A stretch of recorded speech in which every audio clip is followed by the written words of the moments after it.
Yo tout le monde, c'est Yoxas. Aujourd'hui, on se retrouve pour une vidéo sur le Rock 3. Donc, malheureusement, je vais pas pouvoir compléter le Rock. Je vais vous montrer que je me manque un peu de dégâts. Donc, probablement déjà la scène d'attaque ici, potentiellement la scène DCC ici.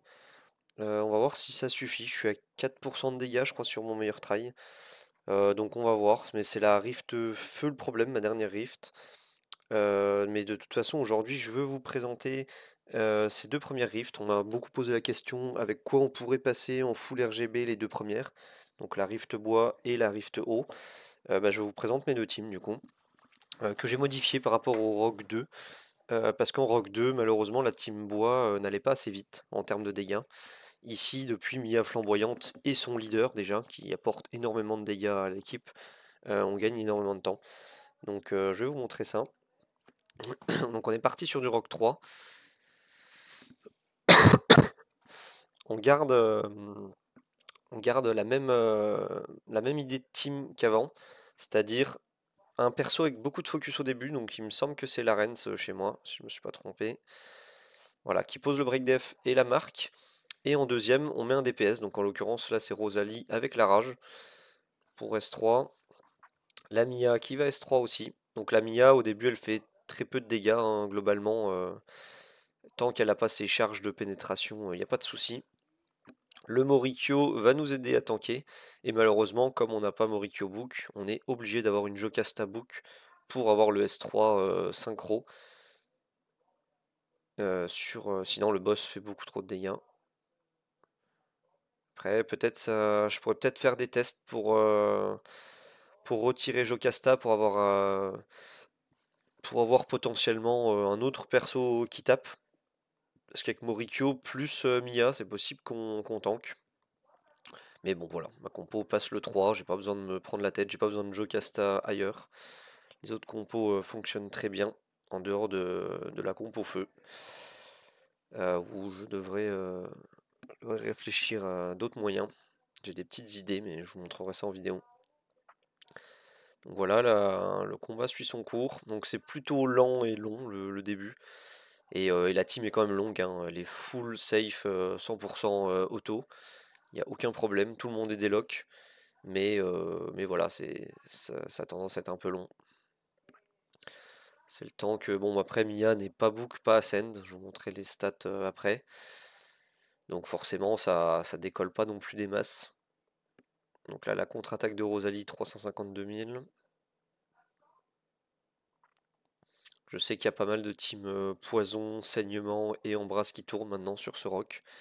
Grâce à Morikyo qui donne énormément de tankiness sur l'équipe. Mais moi, c'est un Morikyo, soit ça rentre pas book, pas ascend. Donc il donne pas mal de tankiness via son break attack, via ses boucliers. Mais peut-être pas suffisant à lui seul dans la rift pour faire tanker. C'est pour ça qu'on a la Mia aussi qui fait le break dégâts 2. Donc moins 50% de dégâts infligés du boss. Voilà, et moins 30% d'attaque en permanence grâce à Morikyo. Voilà, donc on a la 6ème barre de vie. On arrive à la moitié de la run, hein, globalement cycle 7. Voilà, là les persos commencent un peu à taper. Il me semble qu'il y a 8 barres de vie au départ. Là, voilà, il nous en reste 5. On a la moitié de la run, mais voilà, en gagnant dégâts. La Mia qui, ça y est à son max de stack de pénétration. La Rosalie qui fait des counter-attaques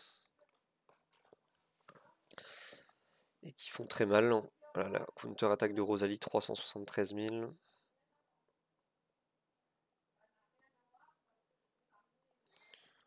Et le Morikyo qui donne en plus des counter-attaques, des stacks de counter-attaque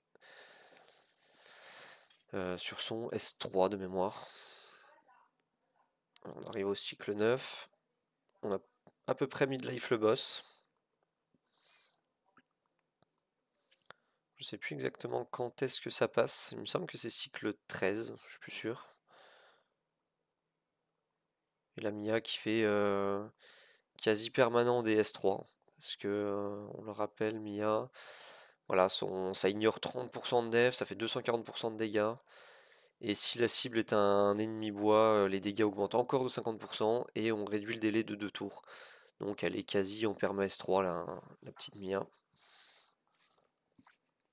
Donc il y a des compos bien plus rapides, mais l'avantage de ma team c'est qu'il y a très très peu d'investissement. J'ai uniquement Rosalie, enfin non pardon, j'ai Rosalie full book, ce qui est le cas de beaucoup de comptes aujourd'hui, hein, c'est vraiment un excellent perso, je vous conseille de la full book. Et ici bah, j'ai une Jocasta full book parce qu'il faut de la réduction de dégâts à un moment donné, enfin de l'invincibilité surtout, pour retirer les bombes et les gros dégâts du boss. Voilà, le S3 justement. Là, on va faire les counter-attaques. Donc on arrive cycle 11. Cycle 11 et il va nous rester 2 barres de vie certainement quand Rosalie aura joué. Non, il faut que Mia joue. Je sais pas si vous avez remarqué du coup, mais Rosalie faisait plus de dégâts en début de partie sur le boss. Maintenant, c'est inversé. C'est vraiment Mia qui fait plus de dégâts que Rosalie, contrairement au début. Je suis plus sûr si c'est au cycle 13 que je termine, ça me paraît loin, mais là on va avoir les counter-attaques je crois, cycle. Donc on counter avec Rosalie. Non. Donc c'est pas au cycle 13, donc ça va être un petit peu après. Donc il doit y avoir une légère plage de dégâts quand même. Mais ça passe, hein, avant les 15 cycles, ne vous en faites pas. Voilà, on est au cycle 13. Donc peut-être pas eu de chance non plus hein, sur les procs assassins de Mia en stuff assassin. Là des counters sur tout le monde, ça peut faire très mal. Ouais, donc ça risque d'être cycle 14. Donc compo extrêmement lente mais vraiment full safe. Très peu d'investissement, je le répète. Et vous voyez on est full vie tout le temps, hein, toute la run.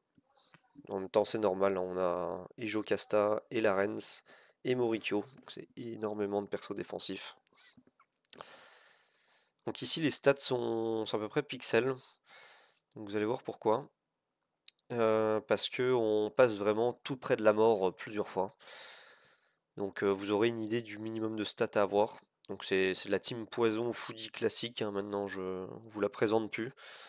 Je pense que beaucoup de gens commencent à jouer cette compo. Très très peu d'investissement dans cette compo aussi. J'ai book seulement foodie ici.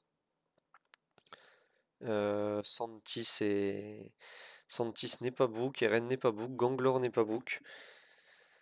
Et Ackerley non plus. Voilà, donc là on voit que le RN survit à très très peu de PV, mais il survit. Donc on a le sort de soin. On joue la bulle, hein, mais c'est pas nécessaire.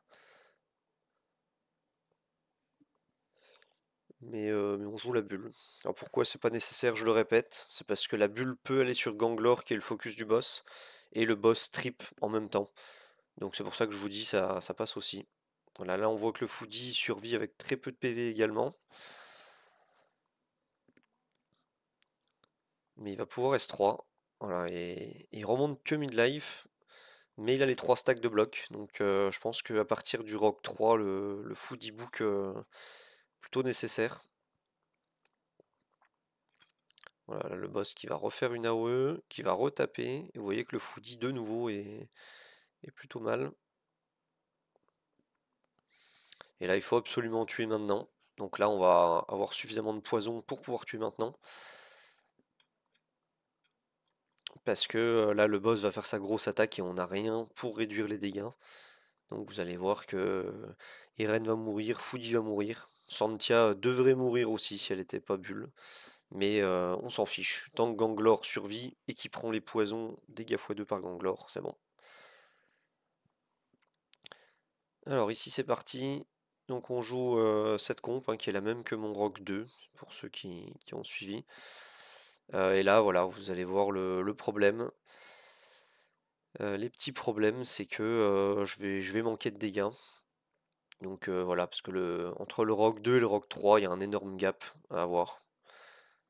Donc on a commencé cycle 19, ce qui veut dire qu'on a jusqu'au cycle 34, si je dis pas de bêtises, pour tuer le boss.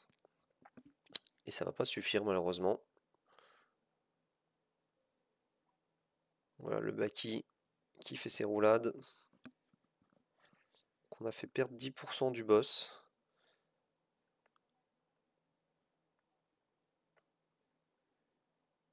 Et la Tara qui est S3. Le Baki à 521 000. Donc voilà, je suis en train de voir si éventuellement je peux pas passer le Baki en stuff Kourou et élémentaire. Et d'avoir la speed, donc c'est coûteux hein, d'aller chercher tout ça. Parce que voilà, il faut beaucoup de dégâts, ou alors bah faut drop au Derrick, hein, mais tout le monde n'a pas cette chance. On est bien d'accord avec ça. Parce que bah voilà, le set assassin est beaucoup trop RNG malheureusement. J'ai rajouté des sets résonance pour favoriser légèrement la run. Par rapport au stuff que j'avais en Rogue 2, pour ceux qui ont vu la vidéo. Donc non, ça ne save pas une run des 7 résonances, comme beaucoup le disent. En revanche, vu que c'est des combats qui durent 15 cycles, si vous avez 1, 2, 3, 4, 7 résonances, la RNG, les possibilités aléatoires que vous ayez aucun proc résonance devient vraiment nul. Pour ceux qui ont vu du coup ma vidéo Rogue 2, j'ai réussi à sécuriser le Rogue 2 grâce à 3-7 résonances. Donc forcément ça fait 45 attaques en 15 cycles des 3 persos qui sont en cette résonance. Sur les 45 attaques, ne jamais avoir un seul proc résonance, ça défie les lois des stats, hein. C'est clairement, ça devient impossible quasiment de pas avoir proc résonance, sachant que c'est 50% de proc. Donc certains aiment pas le dire de sécuriser une run avec des 7 résonances, mais si, hein, forcément, si vous en avez plusieurs, ou alors vraiment vous allez avoir un derp sur 10 ans. Voilà, et là le Baki qui tape. Donc on est cycle 30, on va passer au cycle 31. Et vous voyez qu'il va me manquer 13% de PV. Donc il y a aussi une piste avec Buxovan pour donner beaucoup plus d'attaques sur Baki. Donc pourquoi pas. Mais là, bah, on souffre tous, hein, tous ceux qui n'ont pas Oderic, de manque de DPS haut mono-cible, de très bon DPS haut. Pour l'instant, c'est un peu Aruna, le seul perso, on va dire, avec Kayson éventuellement, dans les hauts mono-cibles. Mais ça vend pas du rêve, quoi. Donc là, voilà, on est sur le dernier cycle de dégâts. Et je vais certainement être à 4%. Voilà, 4%. Et là, le boss tue tout le monde. Donc voilà, c'est pour le Rogue 3. Je vais vous montrer du coup les stuffs de tout le monde. Donc je vous ferai une vidéo, vous en faites pas, hein, dès que je passe le Rogue 3. Je pense pas qu'il me manque énorme, même si bon, 4% c'est quand même beaucoup sur ce boss. Ce qu'on va faire à la rigueur, on va faire une multi-bataille en Rogue 2. Oups. Voilà, comme ça. Ça sera déjà plus simple à voir quels persos sont en combat pour montrer les stuffs.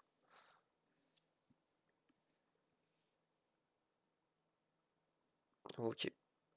Un petit peu peur que ça freeze.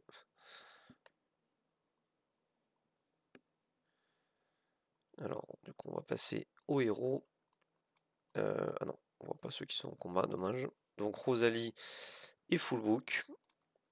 Le stuff de Rosalie, on est sur un stuff Kourou Raider. Donc 7200 d'attaque et 448 de DCC.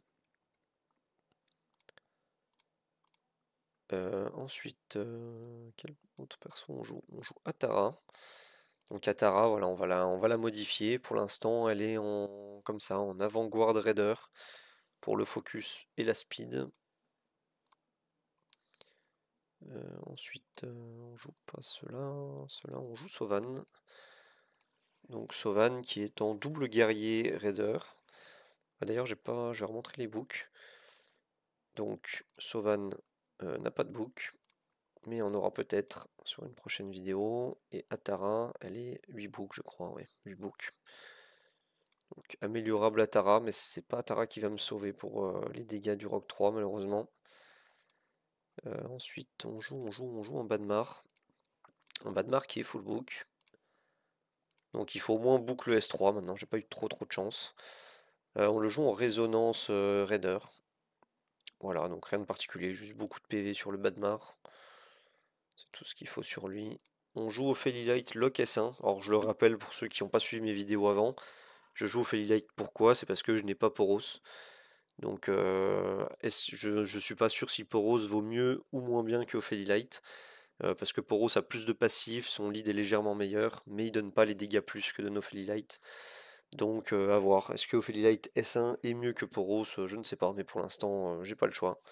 Donc je joue une Ophelilight en résonance avec du focus et la speed bien sûr. Et je vais vous montrer les books. Voilà, elle a des books sur ses sorts, mais du coup c'est pas intéressant, hormis les auras. C'est pas intéressant parce qu'on la lock en S1 malheureusement. Ensuite on passe à la Rens. Donc la Rens n'est pas book. Son stuff quant à elle est en 7 du salut. Donc ça aide la team du rock bois à tanker. Même si comme vous l'avez vu, je pense pas que ça soit nécessaire, mais voilà. C'est un stuff résonance que j'avais avec du focus. Salut, pardon, que j'avais avec du focus et de la speed. Ce qui lui permet de poser le break def en début de la run. Et à chaque début de cycle où il revient. La Mia flamboyante, la voici. Donc c'est un 7 assassin raider pas très bon en 4700 d'attaque, 310 de DCC, c'est vraiment plutôt faible. Mais elle fait de très gros dégâts, Mia flamboyante. Comme vous l'avez vu sur les fins de run. On passe à Santis. Santis en revanche, donc elle doit avoir du focus et être en guard. Ça c'est vraiment important, sinon c'est très compliqué de survivre avec Santia. Donc le guard semble être nécessaire.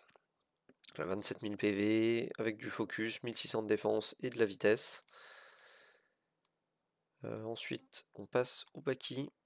Donc le Baki, il a un stuff améliorable, hein, les reliques, pareil, elles sont pas forcément encore montées. En assassin guerrier. Donc c'est pour ça que je suis plutôt confiant, je pense que ça va passer au bout d'un moment la run de Rift Feu. Donc voilà, il est en assassin guerrier, il est overcap TC, donc il y a de la marge d'amélioration encore. Donc c'était le Baki. Eren qu'on joue également. D'ailleurs, j'ai pas montré le Baki, mais les full book, hein, je vais leur montrer. Voilà Eren, donc les stats minimales à avoir, sachant qu'il n'a pas de relique ici. Donc c'est améliorable. Donc Eren, juste la speed et les PV. Pas de book sur Eren. On va remontrer Santia, n'a pas de book, j'avais dit. Qu'est-ce que j'ai raté? Mia n'a pas de book. Larens n'a pas de book. Voilà. On va passer donc à Baki qui est full book, hein, comme beaucoup de comptes aujourd'hui. Eren. On passe au Gangelo. Donc Gangelo dans ma Rift haut, c'est lui le tank, donc c'est lui qui doit avoir le plus de PV, de def, éventuellement de vitesse et du focus. Gangelo A2, sans book. Ackerley, le voici, voilà. Voilà, améliorable, hein, il n'a qu'un collier plus 6 comme vous voyez. La vitesse et le focus. Il nous reste qui? Il doit nous rester Morikyo qu'on n'a pas vu, voilà, le voici. Morikyo seulement niveau 60, là c'est mon perso qui a le plus de PV dans la team en roquebois. Donc PV et speed, aucune autre stat sur lui.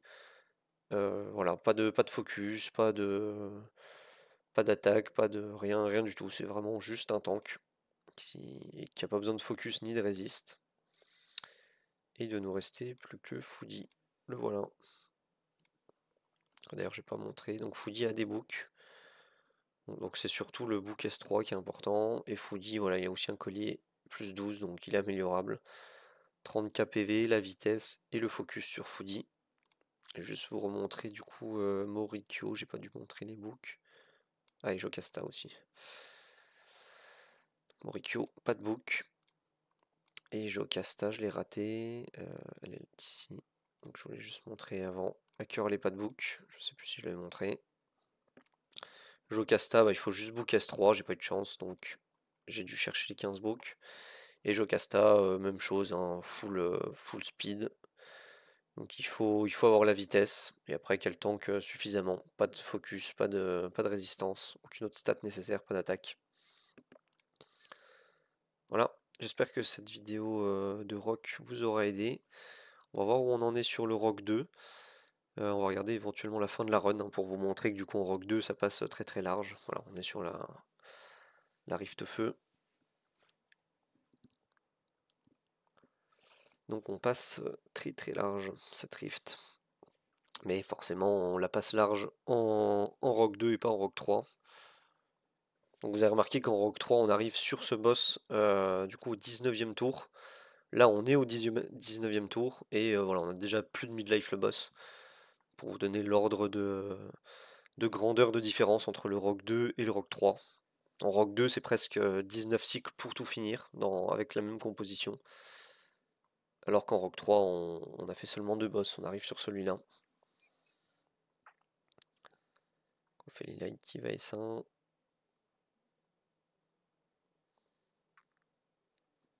Donc à voir ouais, si je drop Poros, si ça rentre plus de dégâts qu'une Ophélie Light avec Poros, via son passif hein, de dégâts augmentés en fonction des nombres de PV perdus par les adversaires. Donc là le boss il a perdu 97% de ses PV, donc ça doit pas mal augmenter les dégâts. Mais d'un côté Light of, voilà, elle met un buff dégâts toute la run. Et voilà, donc si vous voulez sécuriser votre rock 2, ça marche aussi très bien. Hop. Voilà, merci d'avoir regardé la vidéo. Je vous souhaite bon jeu et à plus.